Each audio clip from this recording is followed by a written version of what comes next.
All right, so last time we more or less talked about the preliminary stuff about regarding interpretability or explainability. So I was mostly talking about the linear model versus the non-linear model, and then some introduction to the gradient-based methods, such as looking at the filters or what the convent has learned. So mostly just the filter patterns and how the filter patterns are like more or less basic in the lower layers, like very simple patterns like diagonal lines or vertical lines or just some circular spots and that kind of stuff. And then as you go up the layer, the model starts to combine them to recognize a bit more complex patterns, which leads up to the final layer being able to tell ships or chairs or pool tables and that kind of stuff. And after that, we've looked at neural attention, and I mean in a rather brief manner, because assuming that a lot of people already knew what attention is. So today, and then after that, we took a look at the electronic health records of outpatient records, typically. So where the abstraction is that a patient can be seen as a sequence of visits, and a single visit contains variable number of medical codes. So the number of codes varies visit by visit, and then the codes could be something like diagnosis codes or medication codes or procedure codes. And typically, we're going to assume that the dimensionality of a single visit vector, one hot multi-hot vector, was 40,000 dimensional. So that was our typical setup. So we could represent a single visit with a sparse binary vector like this, and then you embed them into a lower dimensional space, and then you put them into RNN, and then you use the last hidden layer as the patient representation vector, and then that was it. So, and then we put it through some logistic layer to make a prediction, whether it is heart failure prediction or AKI prediction, mortality prediction, you name it.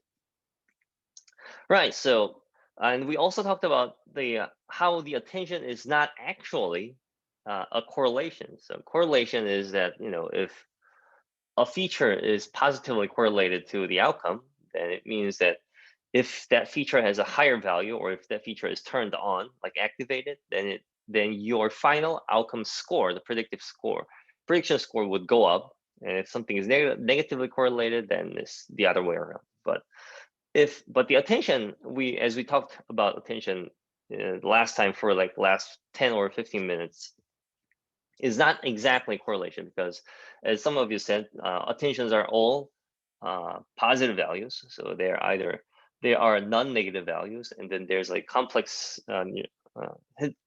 there are more nonlinear operations after the attention. So just because the attention is strong doesn't mean that if that feature has a higher value or is turned on, doesn't mean the outcome or the prediction would be positive. So, but this time we'll take a look at a model where the attention is actually correlation, but it is still a sequence model. So it's called Retain, and it's an interpretable predictive model for healthcare using reverse time attention mechanism. But so the name is not really that important. It's the concept of using the attention to make a decomposable model. When I say decomposable, we'll see what that means. And so the objective is let's use neural attention to make a fully interpretable sequence model. And the limitation, we'll start with the limitation of RNN. So if, for example, let's say that we've already trained a neural RNN for making predictions about heart failure occurrence in the future. So we have a set of outpatient records, and then we trained an RNN such that when you put a outpatient record into the trained RNN, the RNN will produce a score between 0 and 1. And if it's closer to 1, it means that this patient will have heart failure, be diagnosed with heart failure in the future. And if it's 0, then it's not. And let's say that's for some patient at inference time. So we've deployed the model. So at inference, some patient received a heart failure risk prediction score of 0.9. So there's like roughly 90% chance of this patient having heart failure in the future. And if we've deployed the model, so it means that it's either the doctors or some healthcare provider at the hospital or local clinic is using this model. And if that user, let's just assume that it's a doctor, and if it was a doctor who was using the model, then obviously they would like to know why the model produced the score of 90%, 0.9, which is a really high score actually. And if you remember this diagram, like there's like a lot of different information, like visit 1, cough and fever, visit 2, cough and chill, visit 3, fever, Tylenol, chest x-ray. And if you know that, assuming that we have that, then the doctor could wonder if the score of 0.9 is because of a certain feature like cough at visit number 1, or was it because of chill at visit number 2, or was it because of chest x-ray at visit number 3? So some feature must have contributed to the final score of 0.9. And usually if it's just simple RNN, it's hard to know hard to pinpoint to how whether a certain feature contributed a lot or less to the final score, because in the original RNN or GRU or LSTM, actually doesn't matter, in the original RNN, all the features like the cough at visit 1, chill at visit 2, chest x-ray at visit 3, they're all registered in the hidden layer, and then they are all mixed and they're just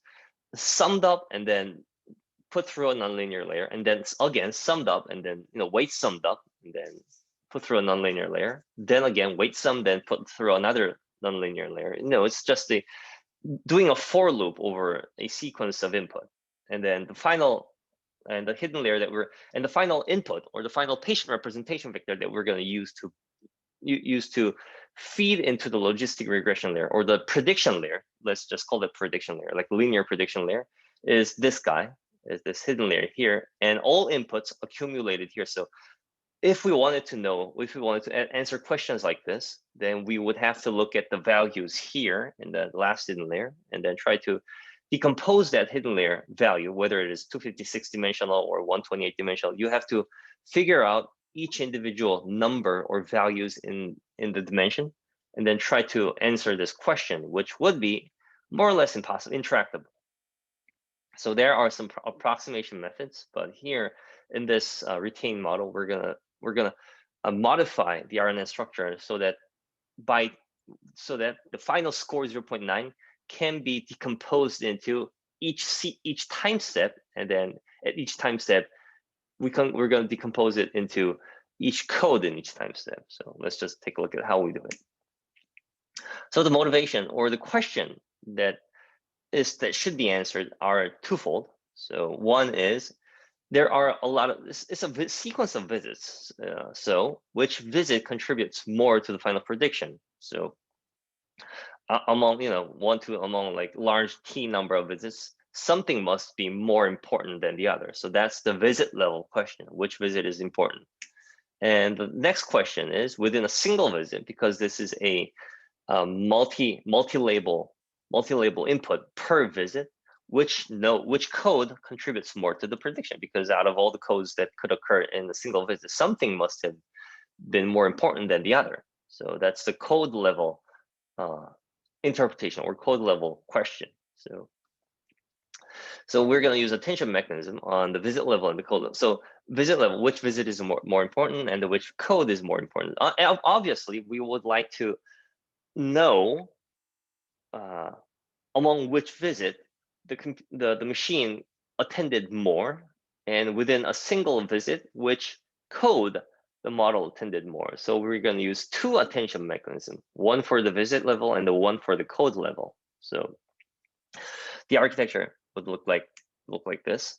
So the left is a standard. When I say standard attention model, this is like quite a long time ago, but still it's kind of like a common sense architecture.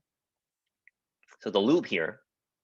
So let's assume that the input is a sequence. So xi is the ith input among, you know, maybe like t length sequence. We're going to look at the ith input, and then this is being put into a. So usually a sequence is encoded by an RNN, or these days it would be transformer or something else. But let's just assume it's an RNN. So a sequence is encoded by an RNN in the standard model. So there's a for loop here. So vi is the visit representation vector. And then once we've encoded this into an RNN using the RNN, there is a separate nonlinear, there's a separate feed forward neural network for coming up with the attention scores. So there's, you know, this is that separate feed forward attention function. So vi is once it is encoded, we put it through a hidden layer, and then the hidden layer will output a alpha, the attention weights. So this is the ith attention weight, and then you combine the encoded visit and the ith attention weight. So you basically weight sum them, and then you get a context vector here, and then using the context vector, you make a prediction why, like, you know, whether it's ith prediction or whether it's a single prediction at the end of the time, doesn't matter. But anyway, the important thing is there's a for loop here. So so we'll just take a look at it one by one. So the standard, as I said, standard attention model, RNN embeds the visits, but here in retain, we're gonna linearly embed the visits. So, you know, just simply linearly embedding. So just put it through a linear activation. I mean, linear layer to put it to embed it into a lower dimensional space. So just by looking at VIs, there's no sequence information in retain. Here, looking at the VIs are already registered in the RNN. So like V1 precedes V2 and V2 precedes V3. So there's like a sequence information already encoded into the VIs. But here, since we are treating XIs as a separate entity, separate input, there is no concept of order. Like V1 and V2 and V3 in here are completely independent stuff. So that's the first step. And then in the standard model, as I said, NLP generates attentions for each visit. Here, RNN it's not the NLP, it's the RNN that generates the attention for the visit. So this is the alpha I's are the visit level attention weights. So you can see that there's a loop here. So there's RNN number 1 that generates alpha weights for the visit. And here, using the RNN, we are now recovering the lost sequence information, because here in the VIs don't have sequence information. But if we put VI into the into the attention, into the visit level RNN, then we're kind of recovering the sequence information. So now the alphas, the alpha I's will have a sequence information already embedded in themselves.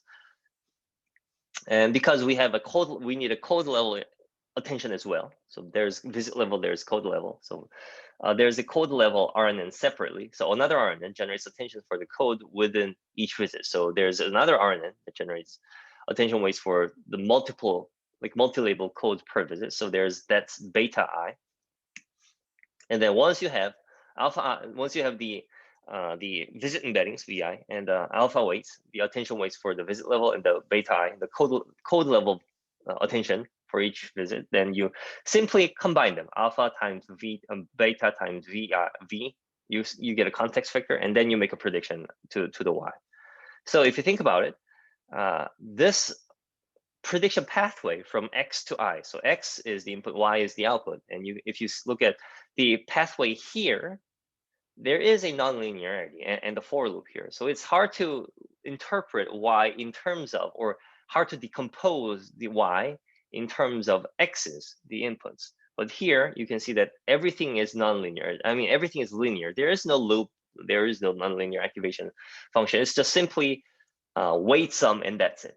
So X to V is a simple weight sum, and V to given alpha I's and beta I's, and you just simply multiply and weight sum them with the VI. So that's another weight sum. So Y can be decomposed in terms of X's, actually. So if you look at this in a more closer manner, so Nope, sorry. Give me a second. Right. So if you look at it in a closer manner, you can see that this is the sequence of x's, sequence of visits. So this a single x1 is, as you've seen, like this.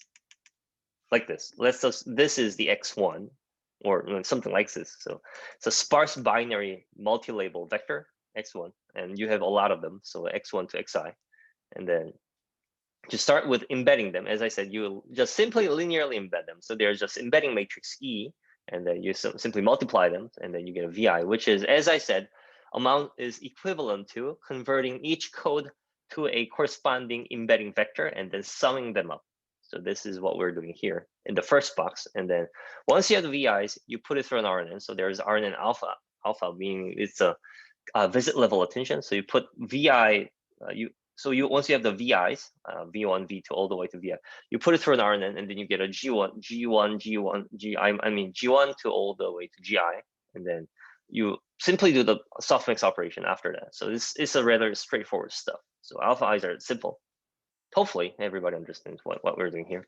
This is a bit more, a bit different from the standard attention, because you can see that beta I's here are actually vectors. So alpha I's are scalars, because we need a single attention scalar value per visit, so that we can multiply each visit vector, visit embedding, with a scalar value when summing them, when weight summing them. But here the beta I's are vectors, and obviously it should be vectors, because beta I's are responsible for, for figuring out which code in each visit is important, and there are multiple codes within a visit. So a single scalar value for a single visit is not enough to figure out, to calculate which codes are more important and which codes are less important. So the beta I's must be at least a vector form values. So that's why you can see that you register the VIs into the RNN beta, and then you get a hidden layer, and then using a hidden layer, you just simply put it through a single hidden layer feed forward neural network activation function 10H. So 10H being one, so we want beta I's to have a value between 1 and -1, so that like in the higher value, the higher beta value can indicate some code is more important, and beta I value closer to -1 would indicate some code being less important, or actually negatively correlated, as you will see. So beta I's, that is why beta I, and I mean that is the intuition. So you can what we're gonna do is we're gonna generate the beta I's per visit, and then we're gonna do a Hadamard product between betas and the VIs. So if VIs, for example, like 128 dimensional, then we want beta I's to be 128 dimensional, and then we're gonna multiply them, like we're gonna dimension wise multiply them. So that's a Hadamard product. So, and the intuition behind that is actually a bit related to concept embedding. So we're gonna briefly take a look at why that is. So not this one. Actually, yeah, why? So yeah, this is, oh, actually there's a question. Why is order of RNN reversed? Actually, that's a very good question. Okay, so the same question. We will take a look at that. We'll get to that after we've taken a look at why the beta should be a vector. But that's a very good question. Right, so why is beta a vector? And as I said, a single scalar value for figuring out the importance of the code would not be important, but let's just take a look at a bit more, a bit more, grounded explanation. So as I said, visit attention alpha is a scalar. Alpha represents the contribution from each visit VI. So let's just skip that. Code attention beta is a vector. Why? It's because there's previous work called med2vec, which is like someplace very similar to word2vec, or what was that? Skipgram, or like SIBO. And we're gonna get to this in the next class. So the next week will be about concept embedding, or the medical code embedding. So we'll take a look at the Med2Vec. But before we get to, so let's just briefly assume that we already know there. So using Med2Vec, or actually it could be skipgram, or it could be glove, or it could be Word2Vec, whatever. So let's just assume that using a Word2Vec or Med2Vec, we've trained a embedding vector for each code. So like cough as a like a cough is a code vector, and chill has a code vector, like Tylenol has a cough like some embedding vector trained in a Word2Vec fashion. And when you take a look at them, so let's assume that we've trained using Med2Vec or Word2Vec a 256-dimensional embedding vector for each code. So like a medical code can be represented as a 256-dimensional embedding vector, 256-dimensional vector.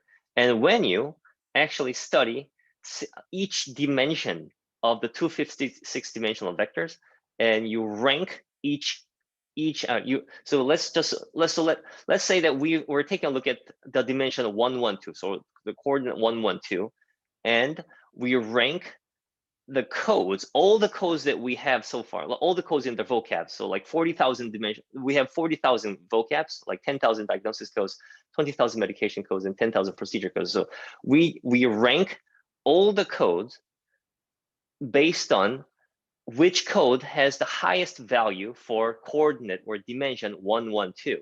Oops, sorry about that.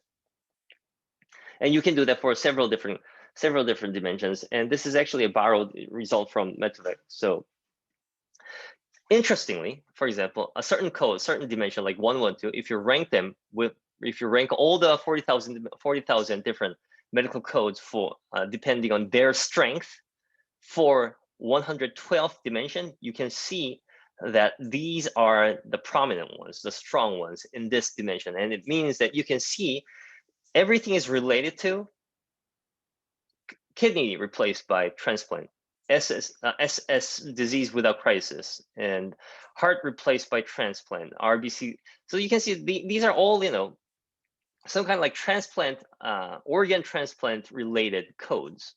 So it's either kidney transplant or heart transplant or something. So it's mostly like your cardiovascular system. RBC is red blood cell count. So like 적혈구가 얼마나 있는지, and that kind of stuff.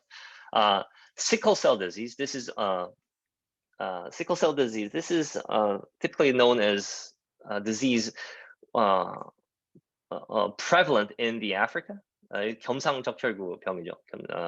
Sickle cell disease. So sickle cell disease is like your red blood cell usually looks like a donut, so that it contains oxygen atom inside that donut, and then that's how you get oxygens circulated throughout your body system. But if you have a sickle cell disease, then your red blood cell looks like a crescent moon. 초승달처럼 이렇게 생겼죠. 그 나처럼 생겨가지고 그 적혈구가 이제 뭐죠? 그 산소를 제대로 이제 컨테인을 못합니다. So if you have a sickle cell disease, your red blood cell doesn't look like a donut. It looks like a crescent moon, so that it's not really good at containing or transferring oxygen throughout your body system. So you're always like in a fatigue. You're always like tired. But interestingly, when you have a sickle cell disease, you don't get, I forgot whether it was AIDS or malaria. It's either the two. Like if you have a sickle cell disease, you are immune from malaria or AIDS. I forgot which one it was. But anyway, so that was a rather interesting example that we've seen in the middle school or high school science class. Anyway, so these are also, if you have that kind of stuff, then your red blood cell count would also be, that would be a very relevant procedure. So all these are like that, like all, these are all related to sickle cell disease, like heart transplant and that kind of stuff. If you look at 152, then they are all related to breaking your bone because you played sports or outside activity, like X-ray, accidents in public building, activities involving gymnastics, struck by objects, encounter of removal of sutures, struck by objects in sports, ankle fracture. So these so this 152, like dimension 152 is responsible for a medical code group or medical semantics of, you know, getting injured while playing sports. So it goes on for a lot of different dimensions. So you can see that when you embed your code into a lower dimensional space, each dimension or each code in that space is responsible for capturing a higher level medical concept or clinical concept. And that is why you can, that is why beta is the same dimension as the embedding vector. And then each vector value is between 1 and -1. We're talking about the beta value. So if you want to emphasize this particular coordinate, then you want that beta to have a value close to 1 for this coordinate. And if you want to suppress the effect of this coordinate, then that beta, like beta's 152 dimension should have value closer to -1. It's basically something like that. Yeah, so we're gonna, yeah.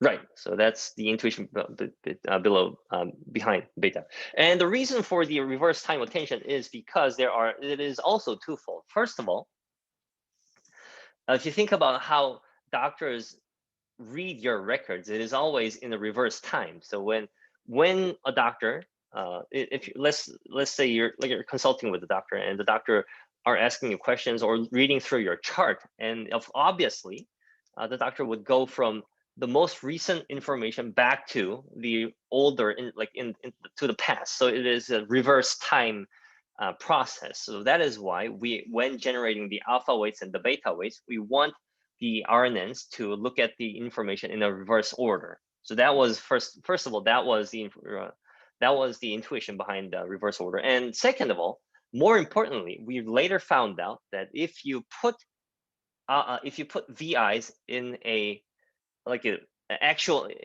a forward manner, so this is backwards manner, right? So like this here we're putting VIs in a backwards manner to the RNN alpha, and also backwards manner to the VI to all the way back to V1 to the RNN beta as well. So if you don't do this, if you do it in the original direction, like V1 to VI, then the generated weights alphas and betas will be the same when you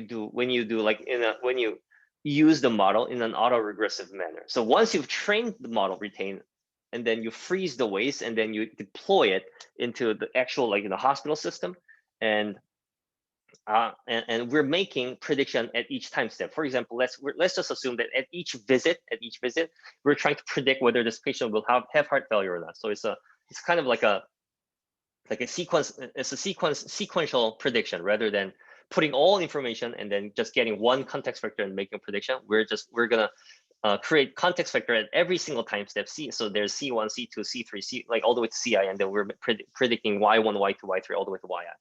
And if you in that scenario, if you put VIs in a forward direction, in the original direction, then the CIs, so C1 and C2 would be roughly the same.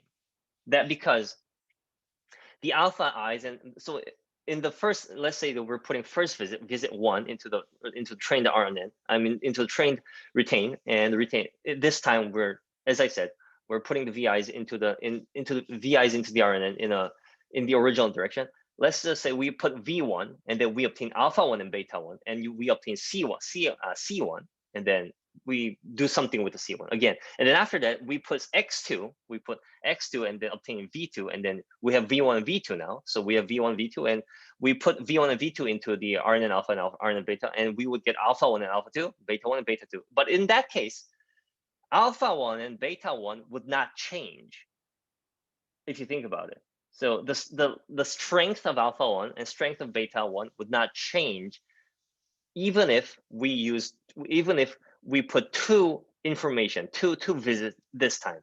So when putting one visit, so when difference between using V1 only and V1 and V2 at the same time is that doesn't change the alpha 1 and beta 1's relative strength, because if you put the VIs in a forward manner. Is that clear? So only when you put VIs in a reverse order, then using the difference between let me see if I can actually write this down.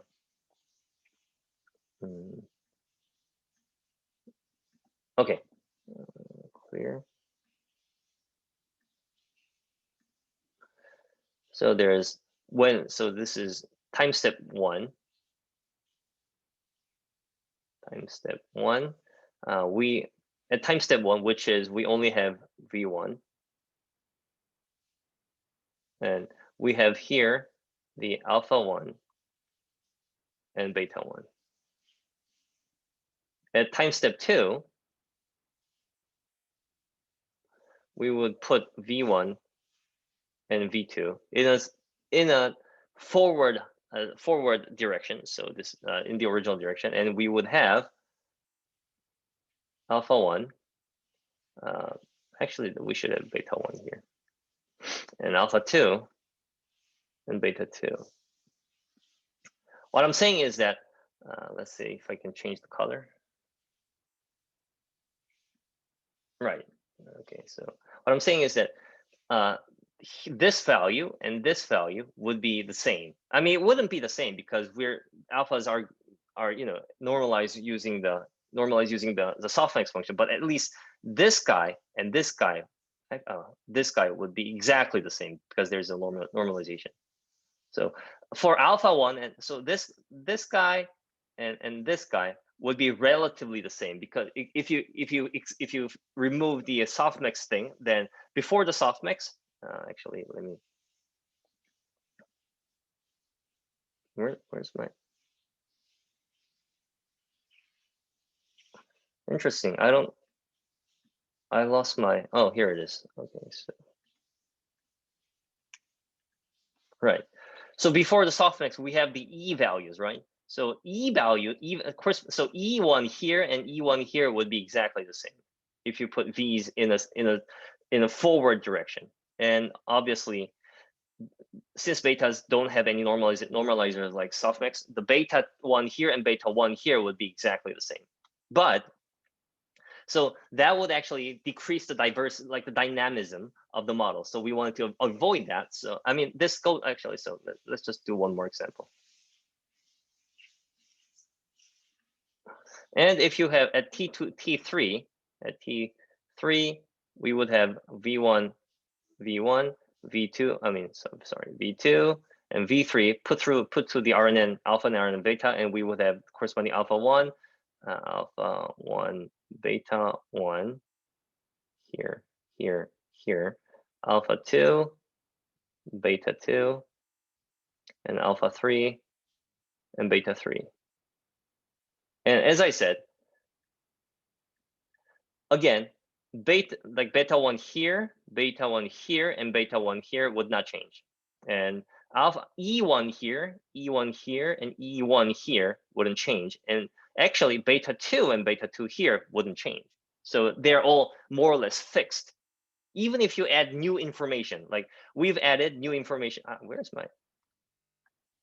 Yeah, I lose my. Yeah.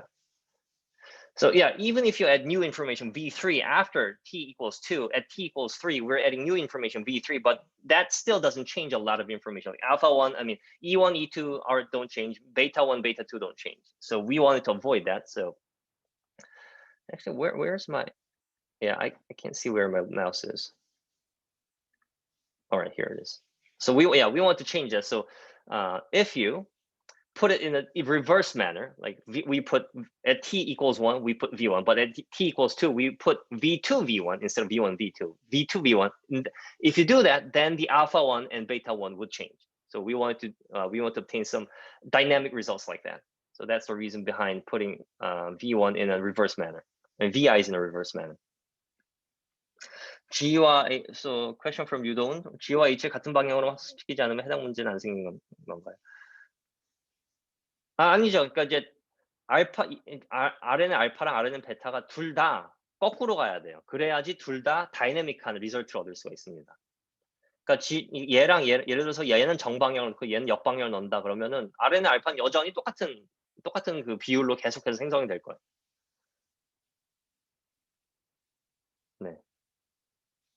좋습니다. So yeah, I hope that is a bit of like a really technicality, but but it's still okay to use, if you use V1, V2, V3 all the way to VI, if you put in a original direction, the model still works quite well actually. Sometimes it outperforms the reverse order, sometimes it underperforms the reverse order, but we just wanted to get more dynamic results. So that was mainly the reason why. All right, and the rest is pretty much straightforward. So once you have the scalar alphas and vector betas, you simply weight sum them with the VIs, the visit embedding. So as I said, the index is J. So beta J and VJ are put through a Hadamard product, and then you would simply multiply the scalar weights over it, and then you simply sum them up. So for all the visits, so you simply sum them up, and then you get a ith context vector, and then you put it through whether it's softmax or a sigmoid function, whatever, but it's some linear linear prediction layer. So the context vector is now the patient representation vector now, and then you are using it for some downstream prediction task, and that's it. So let's take a look at why we claim that the retain is a fully decomposable model or fully interpretable model, even though it is based on neural attention. So retain's prediction can be completely decomposed into contributions of individual codes from each visit. So we can decompose a final yi, whether it is like 0.9 or 0. Or whatever. We can decompose a final prediction value in terms of the contribution of each code at each visit. So for example, if visit 4, we assume that if the model predicts at the next visit the patient is going to get pneumonia, then we can decompose this pneumonia into 40% because of chest X-ray here, 20% because of cough here, and 10% because of cough here, and something like this. So how is this possible? So let's just take a look a bit more math. We're going to go through a bit of math to realize why this single value here can be completely decomposed in terms of the x's in each visit, or the codes in each visit, to be more specific. Questions from 현영진님. 매번 알파 베타값이 다르게 계산되면서 예측마다 스토캐스틱이 추가되어 종합적으로 더 제너럴 예측할 수 있다는 것일까요? 더 제너럴하다는 보장은 사실 없습니다. 근데 그쵸?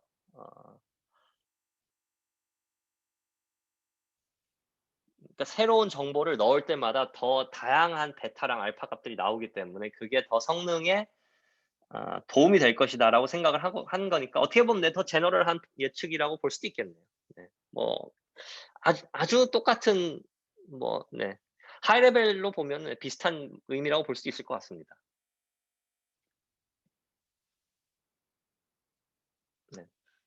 괜찮으면 넘어가겠습니다.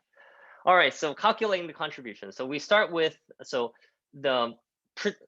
going to assume that we are doing a sequential prediction rather than, like one prediction for the entire sequence. We're going to predict something for each time step. So there's yi. So the probability of yi given x1 to xi. So all the visits so far, because we're at the time step I. So all the visit records from 1 to I. Given that, we're going to predict yi, some prediction. So that is, we can simply convert this into yi given the context vector I, the ci, because all the information will be aggregated into a single context vector ci. So this is okay. And then we're just simply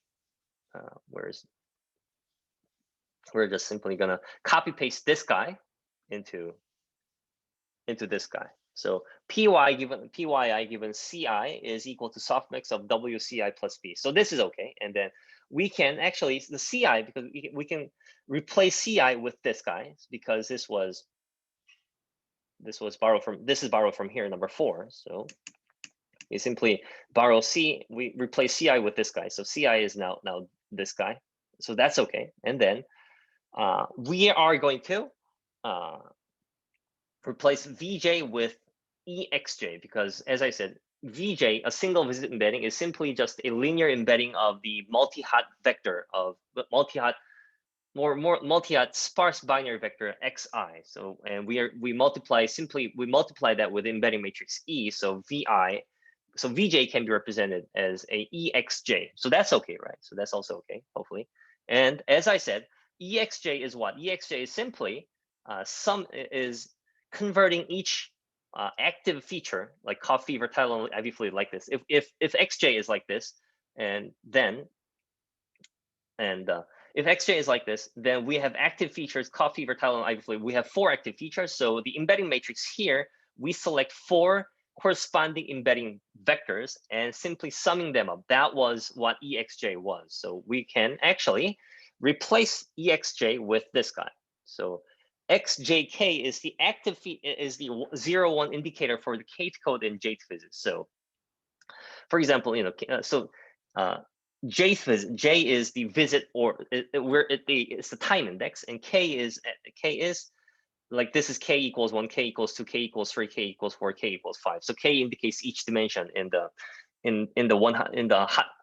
binary vector. In the binary vector. So this could be either 0 or 1. We're going to assume that this is 0 or 1 for now. It could be continuous, but we're going to get to that later. So let's assume that this is either 0 or 1. So the feature is either there, or either is active or is inactive.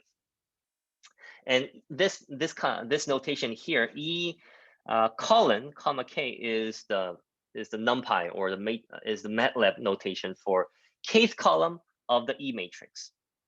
And as I said, the exj was simply weights. Exj is simply summing the active embedding vectors, and we're doing that. So this is summing. There's sigma here. Is summing with the active, summing the active vectors.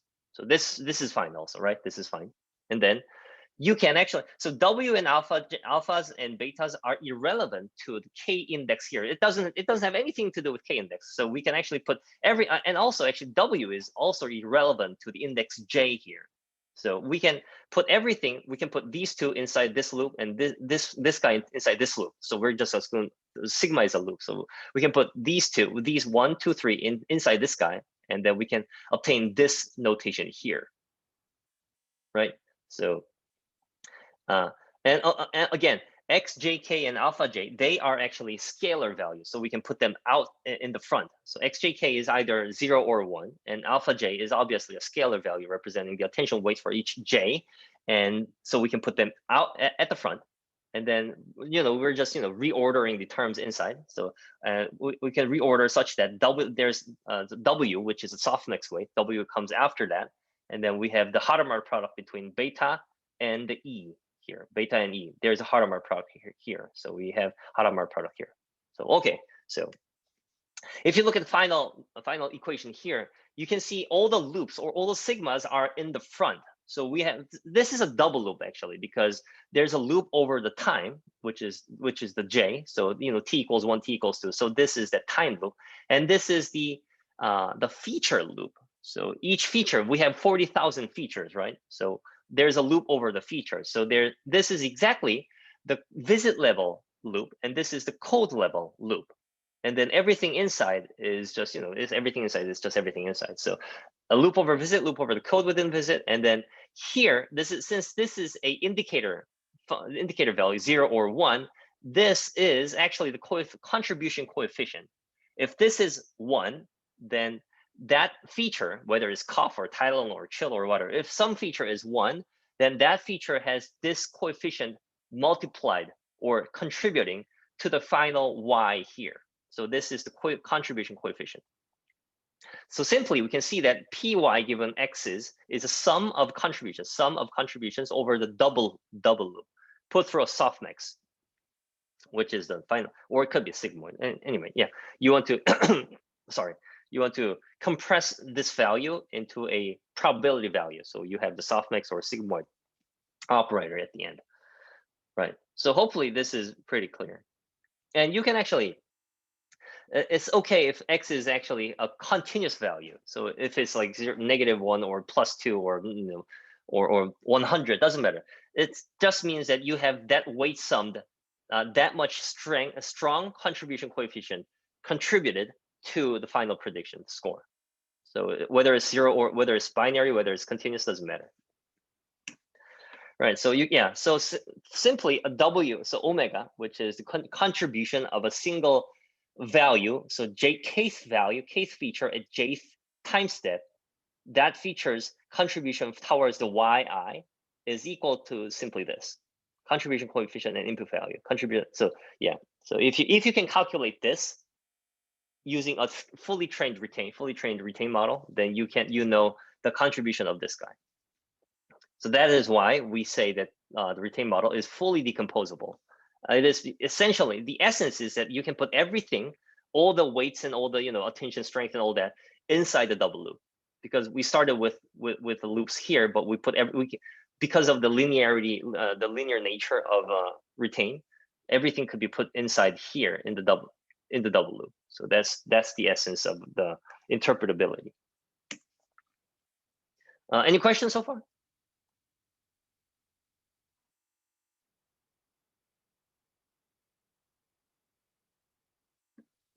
All right. Hopefully there is no question because it's such an easy explanation. All right. Once you have the model, we can actually try to see if it's working correctly.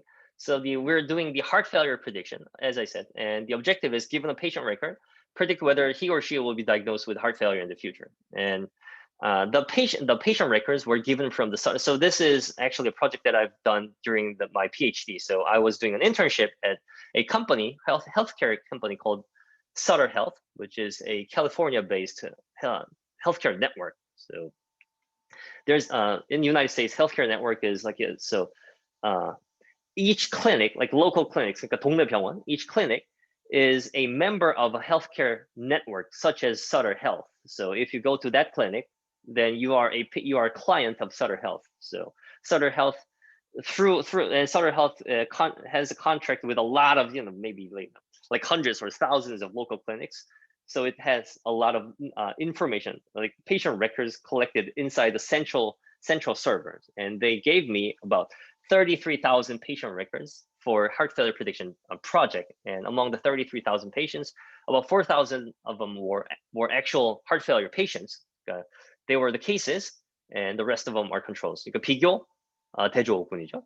And I was given about roughly 18-month history before being diagnosed with heart failure. So each patient, I was given 18 months, so 1.5 year amount of records, which was roughly equivalent to average 20 visits per patient. So there are X1, X2, X3, all the way to X20 on average for each patient.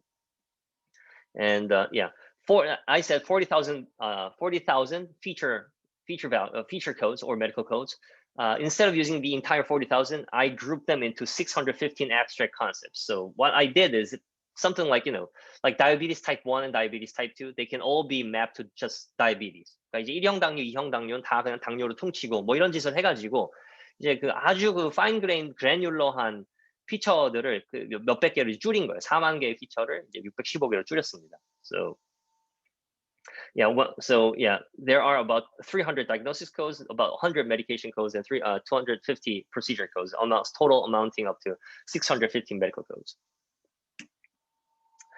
So that's the setup. And we were going to measure the performance using AUROC. And the competing models, we need a benchmark. So obviously the most interesting benchmark would be between this guy and this guy, and maybe this guy as well, RNN plus attention. So this guy is simply just stacking 2 RNN. Actually, we're stacking 2 GRUs. We are stacking, this is 2-layer GRU because to match the number of parameters between retain and this guy. So this guy is 2-layer GRU. So, and this is RNN plus attention. So this is the classical standard way of applying attention on top of the RNN. So this guy would amount to, sorry, let's just take a quick look at, this guy. So RNN plus attention is this guy. Right. So these 3 would be the interesting cases. And interestingly, the AURC score was more or less the same for this vanilla 2-layer RNN and retain, actually. So the difference between those two are like 0.0001, which is marginally, which is just, practically there is no difference. And RNN plus attention didn't work too well. But still, it's not that big of a difference anyway. And the training time and the test time, it was all more or less the same. So the important thing is, while the Retain is a fully decomposable, fully interpretable model, its performance for heart failure prediction was more or less the same with vanilla RNN, where the RNN when this model is not interpretable at all. So the lesson is, if you have something to predict, might as well use Retain rather than two-layer RNN, because you're sacrificing not a lot of performance while getting the interpretability. So, all right, so let's take a look at the interpretation example here. So this is the interpretation example, and so the x-axis is time. So this is starting from day 0, and at day 354, this patient was diagnosed with heart failure. So this is the index time, and you can see that at day 57, there's first visit. At day 0, there's a first visit, day 57, second visit, third visit, fourth visit, fifth visit, so on and so forth. And at each visit, this guy or this person is receiving 1 medical code, 2 medical codes, 2 medical codes, 3 medical codes, something like that. And SD is skin disorder. ESL is excision of skin lesions. So it's removing a certain area of your skin. And BN is benign neoplasm, so it's a 양성 종양 and something like that. And then CD is cardiac dysrhythmia. I think this is 부정맥. And CA is coronary atherosclerosis. This is, if my memory is correct, this is 동맥경화, and HVD is heart valve disorder. So something wrong with your 판막, something like that. And so that's x-axis, and y-axis is the contribution that we calculated right here. That this is here, this guy, y contribution. And for this person was actually diagnosed with heart failure, and the final HF risk score was 24% or 0.2474. So this is a pretty high value. There's a question. Attention을 활용하는 건 열성상 높이를 걷다고. 안성네, 그렇죠. 그러니까 이제 리테인의 경우에는 성능이 올라가진 않아요. 왜냐하면은 인터프리터빌리티를 위해서 이 가운데를 전부 다 리니어하게 만들었잖아요. 이제 X부터 Y까지 가는 길을 전부 다 리니어하게 만들었기 때문에 어떻게 보면 성능은 더 낮을 수밖에 없어요. 이 오리지널 RNN이나 어텐션 플러스 RNN보다 성능이 낮을 수밖에 없습니다. 근데 그걸 희생하는 이유는 이제 fully interpret, 이 시퀀스 인포메이션을 처리하는 데 있어서 fully interpretable 모델을 가져가기 위해서인 거죠. 그래서 어떻게 보면 이제 어텐션의 역할은 인터프리터빌리티로만 한정이 된 겁니다. 원래 이제 그 조경현 교수랑 바다나오의 그 논문하고는 약간 반대가 된 거죠. 네, 좋습니다. 네. Alright, so you can see that given this record, HVD has the highest contribution, and CD that after that. So you can see that first of all, there are two important findings here. First of all, medical codes that are related to heart problem has a higher contribution because we're predicting heart failure. Obviously, the model should use the heart-related information, heart-related medical codes more strongly compared to skin-related stuff. So you can see that HVD, CDCA, CDs here, they have higher contribution, while SD, ESL, SD, all these like skin-related stuff are either zero contribution or slightly negative contribution. So you can see that the model was able to find what was important, what was more related to heart, and what was not. So that was first finding. And note that I didn't put any prior knowledge into the model. I didn't say that, when I didn't talk to the model like, HVD and CD, these are important features for predicting HF, so attend to that. I didn't do that. It just while trying to maximize the accuracy performance, it just realized that these were important features. And second of all, more importantly, more recent information is more important than past information, because you can see the CDs here, they're all same CDs, CD here, CD here, CD here. They're all same CDs, but more recent ones has higher contribution compared to the old ones. So again, the retained model was able to realize the importance of recency of information. And also, there is a bit of a bias inside the model because I put the V's into the attention functions in a reverse order. So maybe that has got to do something. But other than that, I didn't put any bias or prior knowledge into the model. It just figured out that in order to predict the heart failure more accurately, it needed to attend to more recent information strongly. So those two findings were pretty important, pretty interesting. And when I showed this, visualization to the doctors at Starter Health, they more or less said that it was doing a pretty good job. It aligned well with their medical knowledge. But I didn't do like a rigorous user study or something like that. I just showed this to like a couple of doctors, and that was it. All right, next one is the next one is a kind of an exploratory experiment. So what I'm trying to do here is to try to see if Retain actually respects the order of information. So what I did is put the information in a completely reverse manner. So we put HVDCD first, and then CDCA first, and second, and so this guy is here, and this guy is here. And if you compare these two, this patient is someone who was totally okay in the first half, and then started to develop heart-related symptoms, and then at the end it got really worse and finally diagnosed with heart failure. But here, this person is completely different. So this person had heart failure problem, like had a severe cardiovascular problem, but got okay, and then after that, at certain point afterwards, completely okay, free from any heart-related problems. So you can see that this guy compared to this guy should have a lower prediction score, because this guy is actually getting better over time. And you can see that this guy's heart failure risk score is only 0.09 compared to 0.24 here. So it means that the Retain model is able to actually consider the order of events appropriately. All right, question.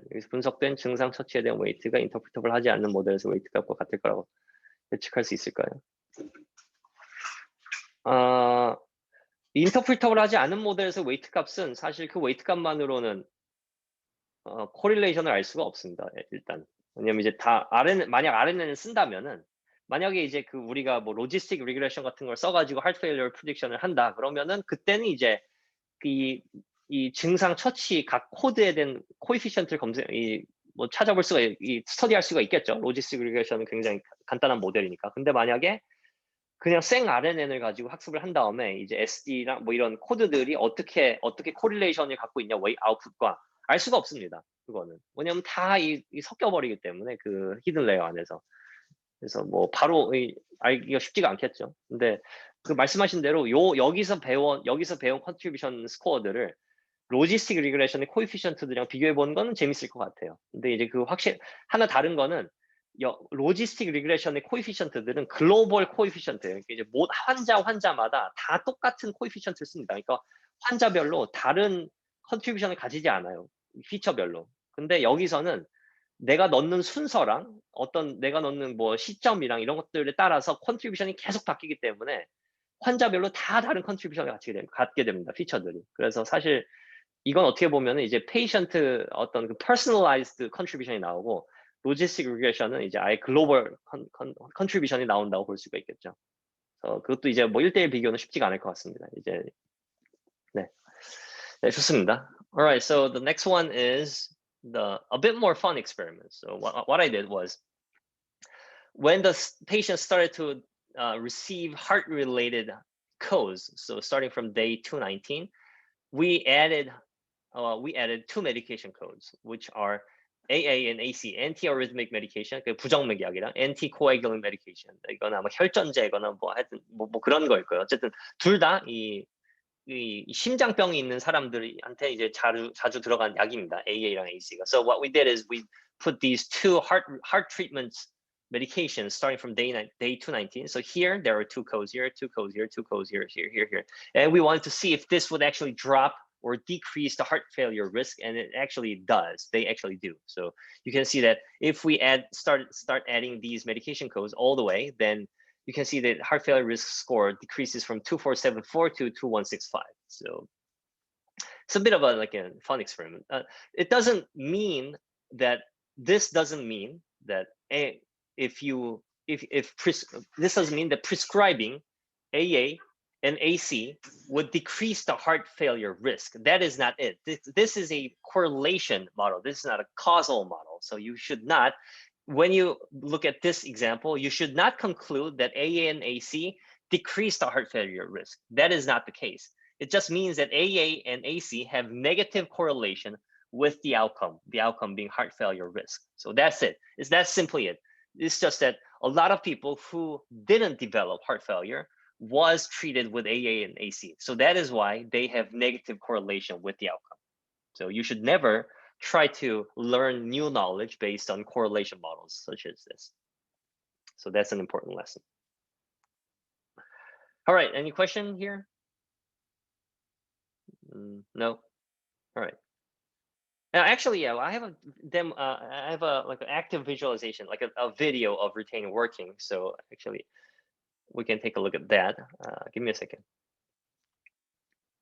Unfortunately, this link doesn't work because the undergrad student who implemented the visualization for retain somehow removed that from his GitHub repository some time ago. So unfortunately, we don't have that. But I have a recording of the video actually, fortunately, so we can take a look at that. Give me a second.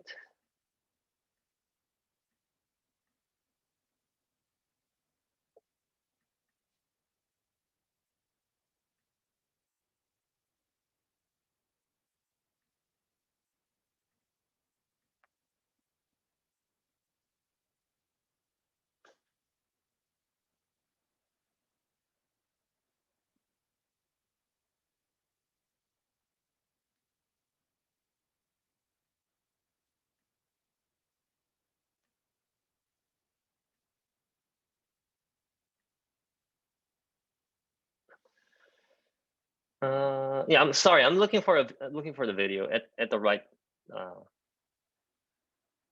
time, so we don't have to waste any more time.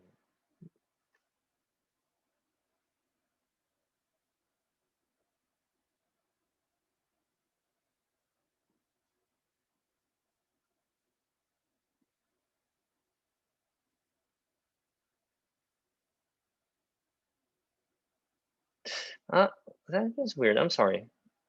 That is weird. I'm sorry. Give me a second.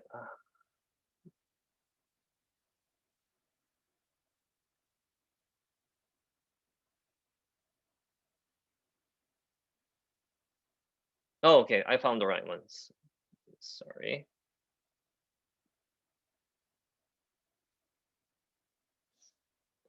Okay. Let me share the screen. Share this guy.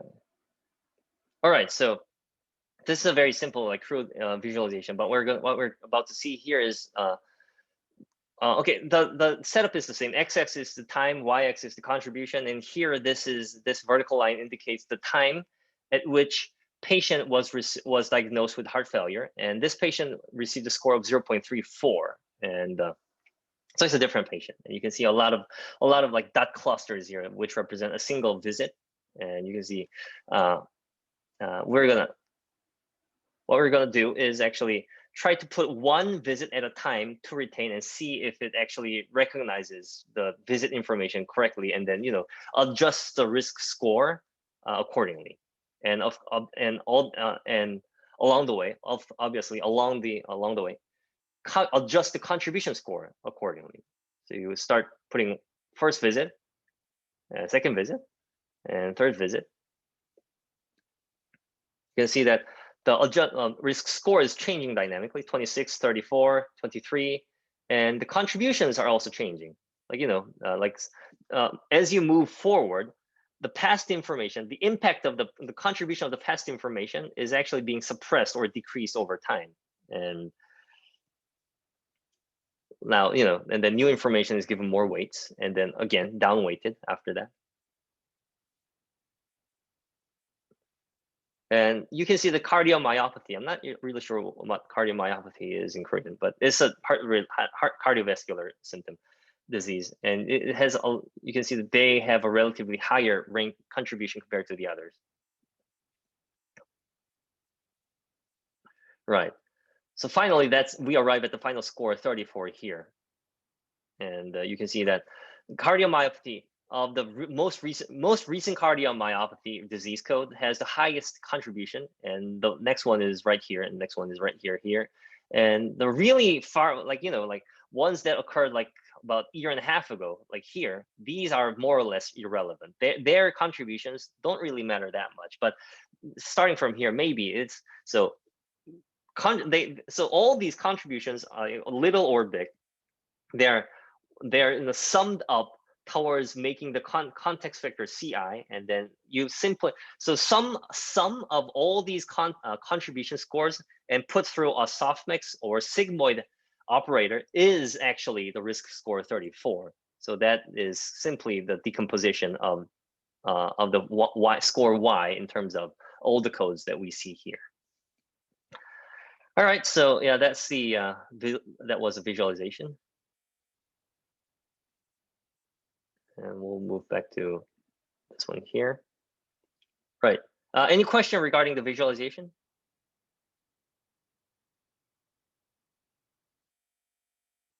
All right. Hopefully no. All right. Okay. So that was that. And this is a visualization tool using Retain. So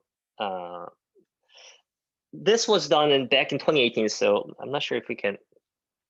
Oh, actually we can.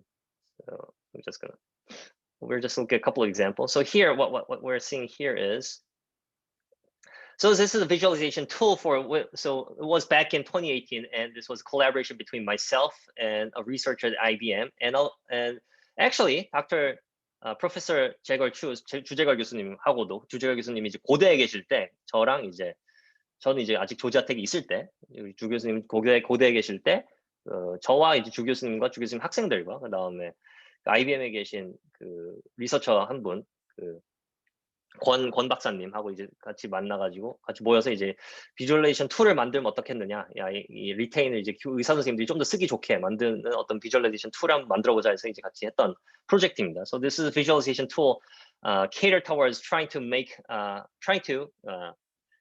Retain more usable, user-friendly for doctors who might be interested in using this tool. Actually, you might be interested in using Retain and for prediction purposes and for interpretive purposes. So here, this is a t-SNE embedded patient embeddings, and you select a certain subgroup of the embeddings, and you can see their statistics. Like out of all these, the selected group here are roughly 50-50 male or female, and this is like roughly the prediction score. Like they have a very high prediction score for heart failure, and this is like the average contribution. And you can see, you can select them and then load them up here, and then you can, each individual patient can be seen as a sequence of visits. So the redder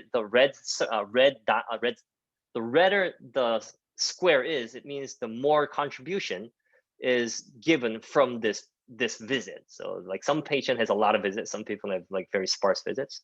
And once you select, what you can do is you can select a single patient, and then if you select a single patient, then these are the visit dots, and here are a lot of codes per visit, and you can actually modify or manipulate these codes. You can add new codes, or you can remove some code, or actually you can adjust the time stamp of this visit, drag through it here or drag through it here, and you can see if you do that,